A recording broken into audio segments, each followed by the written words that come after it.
ৰঙাপাৰা সমজিলা আয়ুক্তৰ কাৰ্যালয় মুকলি কাৰ্যালয়টো মুকলি কৰে মন্ত্ৰী পীযুষ হাজৰিকাই উপস্থিত থাকে শোণিতপুৰ জিলা আয়ুক্ত আনন্দ কুমাৰ দাস অংশগ্ৰহণ কৰে ৰঙাপাৰা সমজিলা আয়ুক্ত অংকিতা ভৰাই ৰঙাপাৰাৰ বিধায়ক কৃষ্ণকমল তাঁতীয়েও অংশগ্ৰহণ কৰে এই উদ্বোধনী অনুষ্ঠানত এতিয়া আৰু কামৰ বাবে জিলা সদৰলৈ যোৱাৰ প্ৰয়োজন নাই সমজিলা আয়ুক্তৰ কাৰ্যালয় ত্বৰান্বিত কৰিব বিভাগীয় কামকাজ ৰঙাপাৰাৰ পৰা তেজপুৰলৈ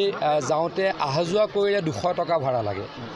আৰু ৰঙাপাৰাৰ আমাৰ যি অৰুণাচল সীমান্ত তাৰ পৰা আহা যোৱা কৰিলে 300 টকা লাগে গতিকে আজিৰ পৰা মানুহৰ সেই কষ্টখিনি নোহোৱা হ'ব টকাও বাচিব সময়ো বাচিব আৰু নিজৰ জায়গাতে গোটেই কামখিনি হ'ব গতিকে মই এই সমজিলাখন উদ্বোধন কৰিবলৈ পাই অত্যন্ত সুখী হৈছোঁ মুখ্যমন্ত্ৰী ডাঙৰীয়াৰ অভিনৱ এটা উদ্ভাৱনী শক্তি বুলিয়ে মই কওঁ কাৰণ এতিয়ালৈকে প্ৰায় 49খন সমজিলা গঠন হ'ল আৰু নিজৰ সমষ্টিতে কামবিলাক কৰিব পৰা হ'ল ৰাইজৰ বহুখিনি সুবিধা হৈছে এই কামটোত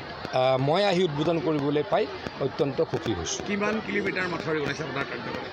এই বছৰ 250 কিলোমিটাৰ বনালে প্ৰায় 1000 কিলোমিটাৰ মোৰ কাৰ্যকালত বনিব আৰু সেইখিনি আমি খুব উন্নত প্ৰযুক্তিৰে বনাইছোঁ সেই মথাউৰিখিনি হয়তো বহু দিনলৈ ভাঙিব নোৱাৰিব আৰু কৰিব লগা আছে আৰু নিশ্চয়কৈ অসমৰ বানপানী 70% নাইকিয়া কৰিছোঁ বুলি মই ক'ব পাৰোঁ ভৱিষ্যতে আৰু নাইকিয়া কৰিবলৈকে আমি কাম কৰিম অলপ আগতে ক'ৰবাত এটা পডকাষ্টত লুৰিণজ্যোতি গগৈ ডাঙৰীয়াৰ এটা ইণ্টাৰভিউ দেখিছিলোঁ অকণমান তেখেতে কৈছে যে কংগ্ৰেছৰ লগত আমাৰ মতবিৰোধ আছে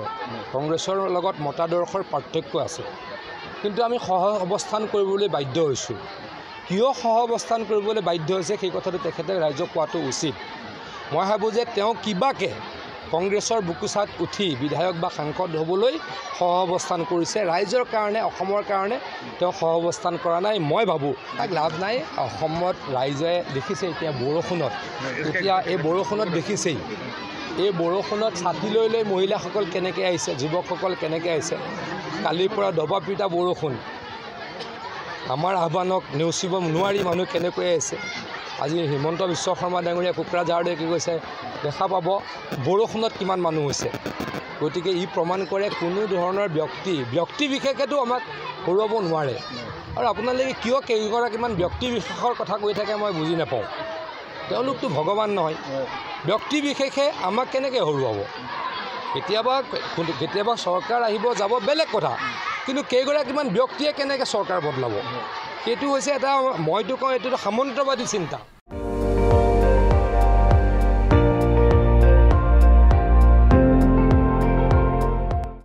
আপুনি চাই আছে ND24 সৰ্বশ্ৰেষ্ঠ নহয় সৰ্বোত্তমৰ দৌৰত